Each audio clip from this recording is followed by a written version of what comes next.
বাড়লো পেট্রোল ডিজেলের দাম।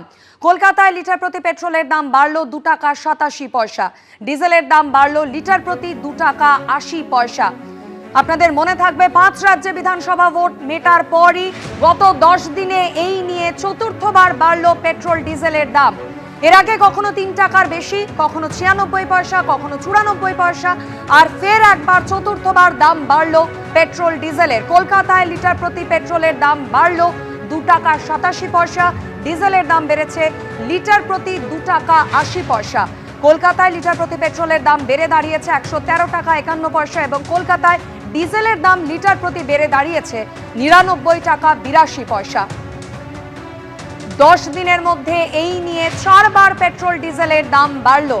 এর আগে থেকেই মধ্যবিত্তরা কপালে ভাঁজ পড়েছিল। পেট্রোল ডিজেল যারা ভরাতে আসছিলেন পেট্রোল পাম্পে, বারবার তারা বলছিলেন যে এর ফলে কিন্তু দৈনন্দিন যে নিত্য প্রয়োজনীয় জিনিসপত্র সেসবের দাম বাড়বে। যথেষ্ট চিন্তায় পড়েছিলেন ব্যবসায়ী থেকে সাধারণ মানুষ, গৃহিণীরা। 5 রাজ্যে ভোট মেটার পর থেকে গত 15 তারিখ প্রথমে পেট্রোল ডিজেলের দাম বাড়ে, তারপর 19 তারিখ দ্বিতীয়বার, 23 তারিখ তৃতীয়বার, আর আজ 25 তারিখ চতুর্থবার দেশ জুড়ে ফের দাম বাড়লো পেট্রোল ডিজেলের।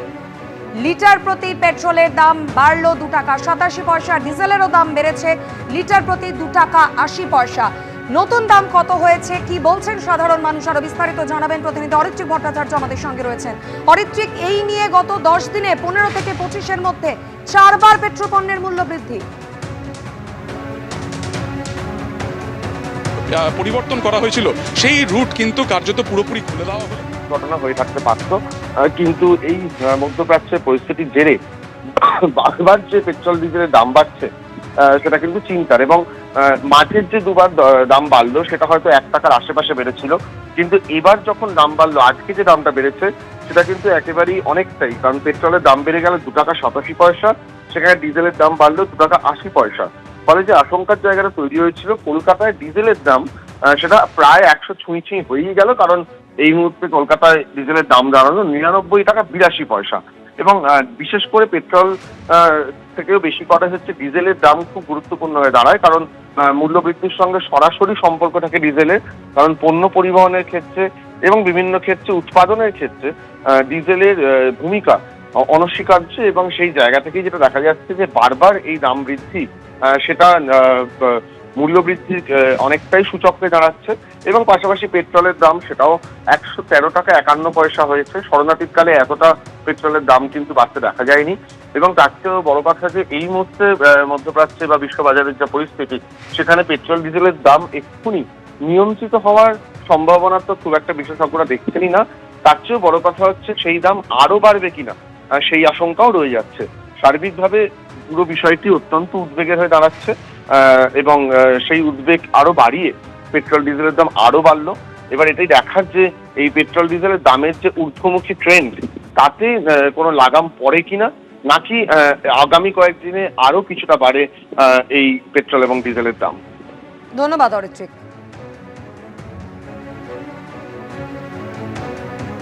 চলে আসছি পরের খবরে। ফলতায় ফল গেল বিজেপির পক্ষে, অন্যদিকে হেরে চতুর্থ স্থানে চলে গেল তৃণমূল কংগ্রেস। আর তারপরই ডায়মন্ড হারবারের সাংসদ হিসেবে অভিষেক বন্দ্যোপাধ্যায়ের পদত্যাগ দাবি করেছেন বিজেপির আইটি সেলের প্রধান অমিত মালব্য। মাত্র 2 বছর আগে যে আসনে 1,68,000 ভোটের ব্যবধানে এগিয়েছিল তৃণমূল, সেখানেই এবার হার হলো লক্ষাধিক ভোটে। আর তারপরই প্রশ্ন উঠছে, অবাধ এবং শান্তিপূর্ণ ভোট হতেই কি বদলে গেল ছবিটা?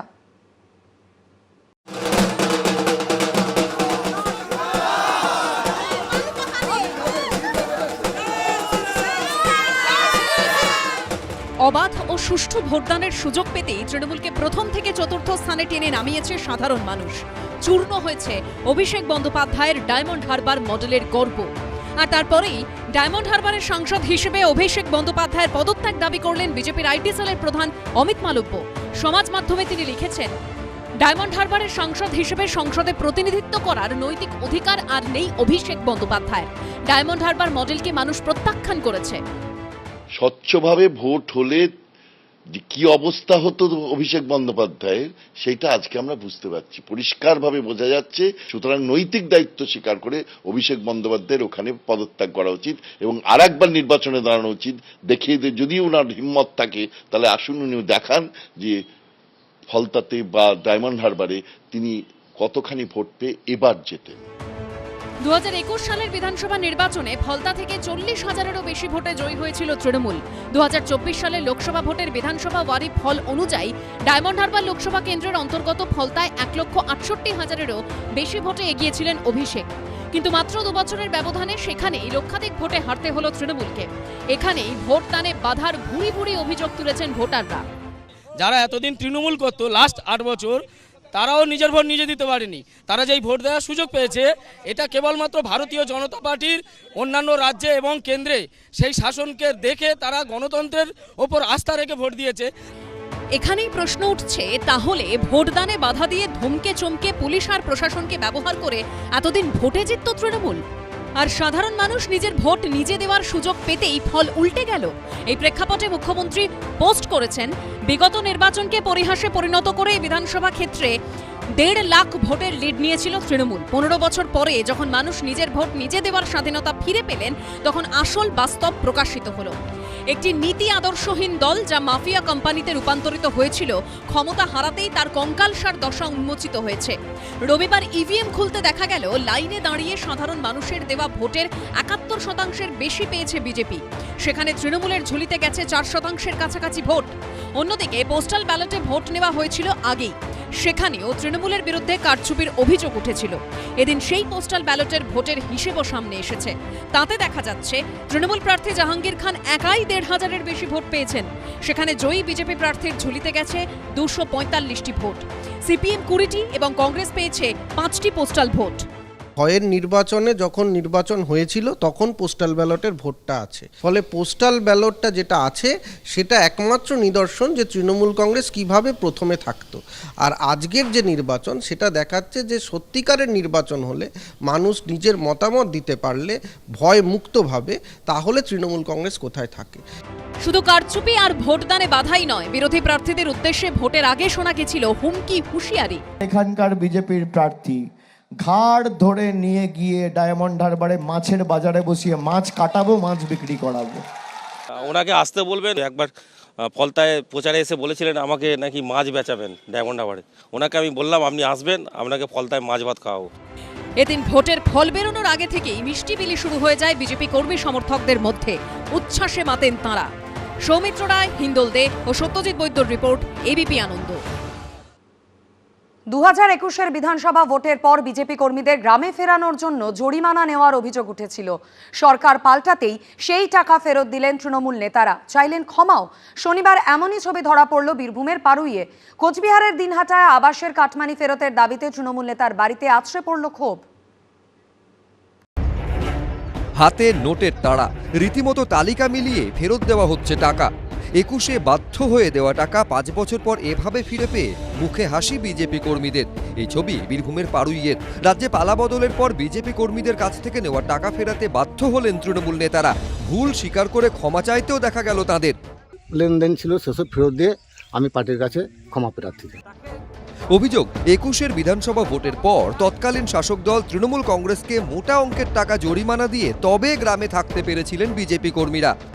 একের পর সব জড়ো হলো, জড়ে আমাকে মানে টাকার জরিমানার অ্যামাউন্টটা অনেক বেশি বলে, কিন্তু হাতে পায়ে ধরে লাস্টে 15,000 টাকা আমি 15,000 টাকা দিয়েছি, আবার 15,000 টাকা আজকে আবার ফেরত দিয়েছি। আমি 10,000 টাকা দিয়েছিলাম। টাকাটা জোর করে 21 সালে বিজেপি করা অপরাধে আমাদের ভারতীয় জনতা পার্টি আসার জন্য টাকা ফেরত পেলাম। 26-এর ভোটে রাজ্যের রাজনৈতিক পরিস্থিতি বদলাতেই তৃণমূলের থেকে গুনে গুনে সেই টাকা ফেরানো হলো বিজেপি কর্মীদের। দয়া করে আমাদের ক্ষমা করে দিন, এরকম যাতে আর করবো না। ভাবুন কিরকম একটা কেঁচো খুঁড়তে কেউটে বেরোনোর মতন অবস্থা হয়েছে, কতটা জাল কতটা নিচে চলে গেছিল, যে প্রত্যেকটা জায়গায় মানুষ এখন বিজেপি সরকার আসাতে মানুষ নিঃশ্বাস নিতে পারছে, মানুষ নিজেদের ফ্রিডম পাচ্ছে, এবং সেই জন্য সেই সাহস নিয়ে যার বাড়িতে মানে যারা টাকা তুলেছে তাদের বাড়িতে গিয়ে বিক্ষোভ করছে। আমরা চাই বিক্ষোভ আন্দোলন করুক এবং যে টাকা নিয়েছে তার কাছ থেকে টাকাগুলোকে উদ্ধার করুক। এর আগে গত 17 মে বীরভূমের নানুরে দেখা গিয়েছিল প্রায় একই রকম ছবি। এবার পারুই থানার সন্দীপুর গ্রামে সালিশি সভায় তৈরি হলো এই নাটকীয় পরিস্থিতি। 21 সালে বিধানসভার রেজাল্ট আউট হওয়ার পর যে অত্যাচারিত তৃণমূলের দ্বারা গ্রাম ঢোকার জন্য তাদের কাছে কিছু অর্থ নেওয়া হয়। আজকে 8 জনের মতো টাকা ফেরত দিলাম। 67,000-এর মতো হবে। বীরভূমের পাড়ুইয়ে যখন এই ছবি, তখন কোচবিহারের দিনহাটায় সামনে এলো আর এক দুর্নীতির অভিযোগ। আবাস যোজনায় ঘর পেতে স্থানীয় তৃণমূল পরিচালিত পঞ্চায়েতের প্রধানের স্বামীকে দিতে হয়েছে মোটা অঙ্কের টাকা। এমন অভিযোগ তুলে বিক্ষোভ দেখালেন গ্রামবাসীদের একাংশ। বড় আটিয়াবাড়ি 1 নম্বর গ্রাম পঞ্চায়েতের প্রধানের স্বামী মজনু মিয়াকে সেই টাকা ফেরাতে হবে এমন দাবিও তোলা হয়। ঘরের টাকা নিচে তাই নিতে আসছি।